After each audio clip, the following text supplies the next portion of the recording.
இப்போ தேன் உங்கள் ஆர்டர் இந்த மாதிரி தேன் தரேன்னு சொல்லியிருப்பாங்க. நான் முதல்ல மாதிரி அனுப்ப சொல்லுவோம். மாதிரி வரும். மாதிரி வந்தோடனே நான் தேன் எடுத்து உண்மையான தேன் எதுன்னு எனக்கு தெரியும். நான் கிராமத்துல இருந்தனால அது தெரியும். ஆமா, உண்மையான தேன் எடுத்து அடி நாக்கு வட்டி தொண்டைக்கு போகிற அளவுக்கு சாப்பிட்டு பார்ப்பேன். அது உள்ளே போகும்போது கரெக்டாக எரிச்சலோட போகும். இதான் டெக்னிக். அது சாப்பிட்டு உங்களுக்கு தான் தெரியும்.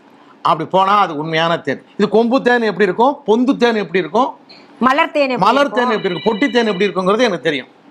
எது அடர்த்தியாக எது இருக்கும், அடர்த்தி கம்மியாக இது இருக்கும், எது கொஞ்சம் நிறம் அடர்த்தியாக இருக்கும், நிறம் வெளுப்பு அது இதுக்கு இது அந்த தேனை பார்த்தா சொல்லுவேன். இது கொம்பு தேனு, இது பொட்டி தேனு, இது பொந்து தேன்னு சொல்லுவேன். டாக்டர் சொன்ன மருத்துவ சீப்பு இது.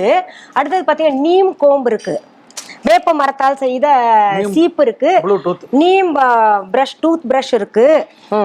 இதெல்லாம் பார்த்தீங்கன்னா வேப்ப மரத்தால் செஞ்சது மருத்துவ சீப்புகள் எல்லாமே. ஈர்கோலி இதெல்லாம் வந்து பாரம்பரியமானது.